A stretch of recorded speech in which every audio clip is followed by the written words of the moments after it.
Cancer కోరల్లో చిక్కుకుని విలువెల్లాడుతున్న ఏలూరు జిల్లా చింతలపూడి నియోజకవర్గానికి 10 టీవీ అండగా నిలిచింది. మహమ్మారి బారిన పడి తల్లడిల్లుతోన్న చింతలపూడి వ్యధను ప్రపంచానికి తెలియజేసింది. వరుస కథనాలతో అందరికీ తెలిసేలా చేసింది 10 టీవీ. నిన్నంతా నడిపిన 10 టీవీ ప్రసారాలు వైద్య ఆరోగ్య శాఖ మంత్రి సత్యకుమార్ వరకు చేరాయి. చింతలపూడిపైన క్యాన్సర్ పంజా కథనాలు తన దృష్టికి వచ్చాయని మంత్రి స్వయంగా చెప్పారు. వెంటనే అధికారులను అప్రమత్తం చేసినట్లు చెప్పారు. కమిషనర్ చింతలపూడి క్యాన్సర్ వ్యవహారంపై విచారణ జరుపుతున్నట్లు వివరించారు. రాష్ట్ర వ్యాప్తంగా క్యాన్సర్ తీవ్రత అధికంగానే ఉందని, నివారణ కోసం చాలా చర్యలు తీసుకుంటున్నామన్నారు మంత్రి. తాను మంత్రిగా ఉచిత క్యాన్సర్ పరీక్షల ఫైల్ పైనే మొదటి సంతకం చేసిన విషయాన్ని గుర్తు చేశారు. అలాగే క్యాన్సర్ పరీక్షలు నిర్వహించేందుకు 18,000 మందికి అవగాహన కల్పిస్తున్నామని, నివారణ చర్యలపైన ఫోకస్ చేసినట్లు చెప్పారు మంత్రి సత్యకుమార్.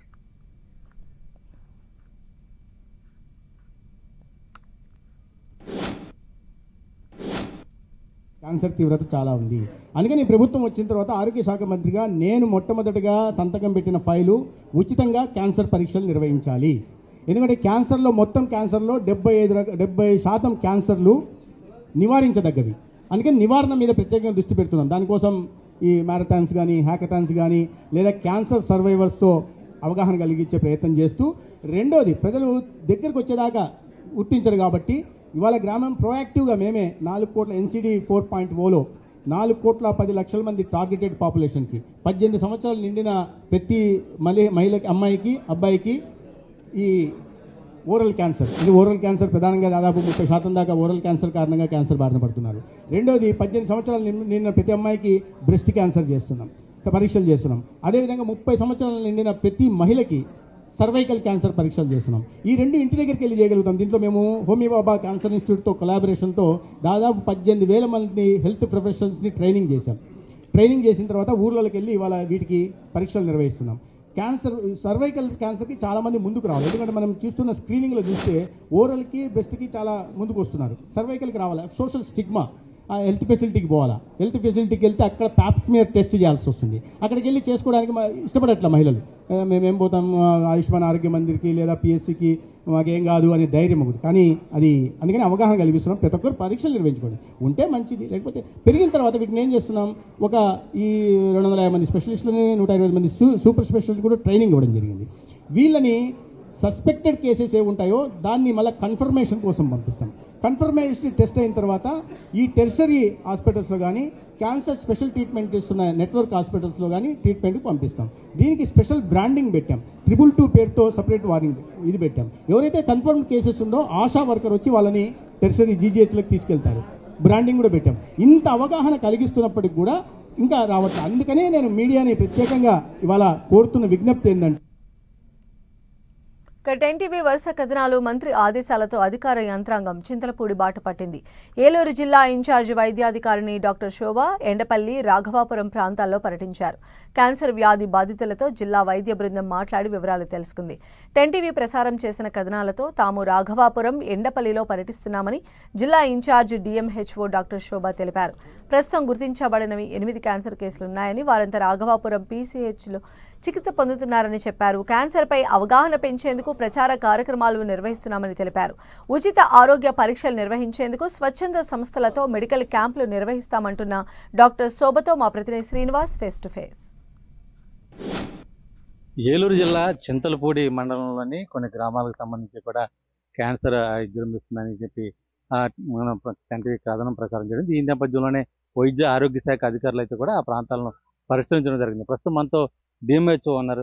అంటే మేడం, మీరు పరిశీలించిన సందర్భంలో మొత్తం ఎటువంటి కేసులు బయటపడ్డాయి, ఎంతమంది వ్యాధితో బాధపడుతున్నారు, వాళ్ళకి ఎటువంటి అవగాహన ఉంది? అందరికీ నమస్కారం అండి. సో ఈరోజు నిన్న పబ్లిష్ అయిన న్యూస్లో భాగంగా నేను ఈరోజు కూడా మనకి ఎండపల్లి అండ్ రాఘవాపురం ఏరియాల్లో కూడా మనకి ఫస్ట్ ఎయిడ్ క్లినిక్స్ అంటే జరగబడ్డాయి. తర్వాత ఎండపల్లిలో కూడా పూర్తిగా సర్వే చేశారు. ఇక రానున్న 2-3 రోజుల్లో కూడా మొత్తం అంతా కూడా సర్వే చేసి, తర్వాత ఇంకా మన దగ్గర ఉన్న కేసుల కంటే ఇంకా వేరే కొత్త కేసులు ఏమన్నా కూడా రిపోర్ట్ అయినాయేమో చూసుకోవడం జరుగుతుంది. ఎండపల్లిలో చూసుకుంటే భాగంగాను ఒక్క యాక్టివ్ కేసే ఉంది. ప్రస్తుతం అమ్మాయి ఇంటికి విజిట్ చేయడం జరిగింది. ఆ అమ్మాయి మనకు అందుబాటులో లేదు, సత్తుపల్లి విజిట్ చేసి వెళ్ళిందని చెప్పి తెలియజేశారు. ఇంకొక అమ్మాయి మొన్న రీసెంట్గా మార్చిలో ఒక కేసు వారి డెత్ అయిందని ఆ అమ్మాయి చెప్పడం జరిగింది. ఆ అమ్మాయి నిన్న ఇచ్చిన దాంట్లో భాగంగా 15 కేసులు అని తెలియజేయడం జరిగింది. ఆ అమ్మాయి తను చెప్పిన దానిలో సీఎం రిలీఫ్ ఫండ్ గురించి వ్యక్తపరిచానని తను తెలియజేసింది. అలాగే రాఘవాపురం కేసులు చూసుకుంటే కూడా 3 యాక్టివ్ కేసెస్ ఉన్నాయి. 3 కేసుల్లో 2 అందుబాటులో మనకి లేరు, ఒకరు మాత్రం ఉన్నారు. ఒకళ్ళు థ్రోట్ క్యాన్సర్ ఉన్నారు, ఒకళ్ళు బ్రెస్ట్ క్యాన్సర్ ఉన్నారు, ఒకరు సర్వైకల్ క్యాన్సర్ ఉన్నారు. ఇది మనకి ఎక్కువగా అంటే వీళ్ళకి అవగాహన లేకపోవడం వల్ల వ్యాధి ముదిరి 4th స్టేజ్లో తెలుస్తున్న పరిస్థితులు ఉన్నాయి. అవగాహన సంబంధించి మనం ఎటువంటి చర్యలు? అండ్ దీనిలో భాగంగా కూడా మనకు గవర్నమెంట్ చాలా మంచి పథకాలు చేపట్టింది. ఇందులో అవగాహన సభలు, క్యాన్సర్ స్క్రీనింగ్ అంటూ వచ్చింది. దీంట్లో భాగంగా మనకి నాన్ కమ్యూనికబుల్ డిసీజెస్ 4D అని చెప్పి సర్వేను స్క్రీనింగ్లు కూడా జరిగింది. దీనిలో ప్రతిదీ ఫీల్డ్ లెవెల్ అప్ టు కింద బాటమ్ లెవెల్ ఆశా వరకు కూడా ఏ సింటమ్స్ ఉంటే దేని కింద గుర్తించవచ్చు అనే ట్రైనింగ్ కూడా వాళ్ళకి ఇవ్వడం జరిగింది. సో ప్రతి ఒక్కళ్ళు ఆశ అనేది అదే ఊర్లో ఉంటారు కాబట్టి ఆమె చేసే రోజువారీ సర్వేలో కూడా ఎవరికి ఏ విధమైన చిన్న సింటమ్స్ ఉన్నా కూడా ముందస్తు దాని కింద వాళ్ళు ఎక్స్ప్రెస్ చేసి, అలాగే మన వాళ్ళు వెళ్ళినప్పుడు కూడా వాళ్ళకి సహకరించి వాళ్ళ బాధలు చెప్పుకుని లేదా చిన్న పరీక్షలు చేయాల్సి వస్తే చేయించుకుని ఆశా చేత సో చేసుకుంటే ఈ అవగాహన సదస్సులో భాగంగా ఉపయోగపడుతుంది. అలాగే కేసులు కూడా మనం తొందరగా మొదటిలోనే అంటే ఇంకా మొదటి దశ కంటే ముందే గుర్తించి దాన్ని మనం పూర్తి స్థాయిలో నివారించడానికి మనకు చాలా విధమైన స్కోప్ ఉంది. అందులో భాగంగా మనకి ముఖ్యంగా రొమ్ము క్యాన్సర్ అయితే, గర్భాశయం క్యాన్సర్ అయితే ఏంటంటే లేడీస్లో అవి మనం వెంటనే చూసుకుంటే దానివల్ల మనకి ఏ ఇబ్బందులు రావు. అదే మగవారిలో అయితే థ్రోట్ క్యాన్సర్ ఎక్కువగా ఉంటుంది. అది మన జీవన శైలిని బట్టి మన రోజువారీ అలవాట్లు తాగడం కానీ, గుట్కా బీడీలు తీసుకోవడం కానీ, అలాగే ఆల్కహాల్ కన్సంప్షన్ కానీ వాటి అన్నిటి వలన కూడా మనం అవన్నీ కూడా నివారించుకుంటే మనకు వస్తుంది. దీనిలో మనకి ఈ విధంగా మనకి ప్రతి ఒక్క ఆశాని ఏఎన్ఎంని అవగాహన కల్పించాలని, అలాగే ప్రజలు కూడా ఏదైనా తమకి చిన్న ఇబ్బందులు అయితే వచ్చి ప్రాథమిక ఆరోగ్య కేంద్రంలో లేదా మనకున్న HWC centre, health wellness centres అన్ని ప్రతి విలేజ్లో ఉంటాయి. వాళ్ళ దగ్గరకు వచ్చి వాళ్ళు ఎక్స్ప్రెస్ చేస్తే వాళ్ళకి అన్ని విధాలా కూడా మన ఆరోగ్య సిబ్బంది వాళ్ళకి సహాయ కార్యక్రమాలు సహాయం చేసి వాళ్ళ యొక్క పరిస్థితిని ముందుగానే గుర్తించి వారికి పూర్తి స్థాయిలో చికిత్స అందించడానికి తోడ్పడతారు. ముఖ్యంగా మనకి అంటే ఈ క్యాన్సర్ సంబంధించి కూడా వ్యాక్సిన్ ప్రభుత్వం అందుబాటులో ఉంటుంది. ఇప్పటికే వ్యాక్సిన్ కూడా పిల్లలకి, బాలికలకి కానీ బాలురికి కానీ సర్టెన్ ఏజ్తో వేస్తున్నాం. అంటే ఎంతమందికి ఈ 3 నెలల కాలంలో వేస్తుంటాం మనకి ఎటువంటి వ్యాక్సిన్ అందుబాటులో ఉంది? అండ్ దీనిలో భాగంగా 3 నెలల క్రితమే మనకి హ్యూమన్ ప్యాపిల్లోమా వైరస్ గార్డిసెల్లా 4 అని చెప్పేసి గర్భాశయ క్యాన్సర్ కోసం అని చెప్పేసి మనకి వ్యాక్సిన్ మన ప్రభుత్వం చాలా మంచి కార్యక్రమం చేపట్టారు. దానిలో భాగంగా మనం 3 నెలల నుంచి కూడా 14 సంవత్సరాలు నిండి 15 సంవత్సరాలు నిండకుండా ఉండే వారికి ప్రతి ఒక్క బాలికకు కూడా మనం ఆరోగ్య కేంద్రాల్లో వ్యాక్సిన్ వేయడం జరుగుతుంది. దానికి గార్డిసెల్లా 4 అని చెప్పేసి మనకి వ్యాక్సిన్ సప్లై చేయబడింది.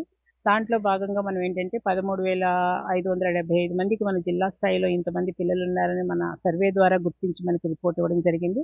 దానిలో ఇప్పుడు మనం 78% శాతంలో అంటే మనం దగ్గర 8,000 కవర్ చేశాము. ఇంకా కూడా ఈ 3 నెలలు ఇంకా ఎక్స్టెన్షన్ ఇచ్చి క్యాంపెయిన్ మోడ్లో అంటే ప్రతిరోజు ఏ పిల్లలు వచ్చినా, కాకపోతే దీనికి ఏంటంటే తప్పనిసరిగా పేరెంట్ కన్సెంట్ కావాల్సి ఉంటుంది. మొత్తానికి ఈ చింతలపూడి నియోజకవర్గంలో ఉన్నటువంటి ఈ రాఘవాపురం అలాగే ఎండవల్లి గ్రామాలతో పాటు రాఘవాపురం PHC పరిధిలో ఉన్నటువంటి అనేక ప్రాంతాల్లో కూడా కొన్ని క్యాన్సర్ కేసులు నమోదైనట్లు కూడా DMH చెప్తున్న పరిస్థితులు. అయితే ప్రజల్లో అవగాహన పెంపొందించేందుకు రానున్న రోజుల్లో ప్రత్యేక కార్యక్రమాలు చేపట్టడంతో పాటు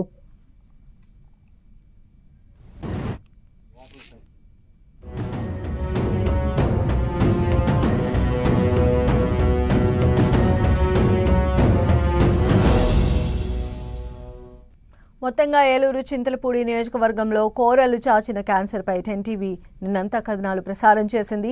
బాధితుల బాధను ప్రపంచానికి చూపించింది. అక్కడి క్షేత్రస్థాయి పరిస్థితిని అందరికీ తెలిసేలా కథనాలు ప్రసారం చేసింది. క్యాన్సర్ భూతానికి చిక్కిన ప్రతి ఇంటిలోని కన్నీటి కథను, వ్యధను కళ్లకు కట్టినట్టు చూపించింది. అటు ఆశా వర్కర్ల పనిని, స్థానిక ఎమ్మెల్యే చేస్తున్న కృషిని కూడా తెలియజేసింది. ప్రతి బులెటిన్లోనూ చింతలపూడిపై చేసిన కథనాలు, ప్రసారాలతో రాష్ట్ర యంత్రాంగం మొత్తం కదిలింది. ఏకంగా మంత్రి సత్యకుమార్ దీనిపై స్పందించి అధికారులను అప్రమత్తం చేశారు. వెంటనే అక్కడికి వైద్యాధికారులు కూడా చేరుకొని తదుపరి చర్యలను చేపట్టారు. ఇలా ఒక గ్రామం బాధను తన గళంతో వినిపించింది 10 టీవీ. అధికార యంత్రాంగంలో కదలిక తీసుకొచ్చింది.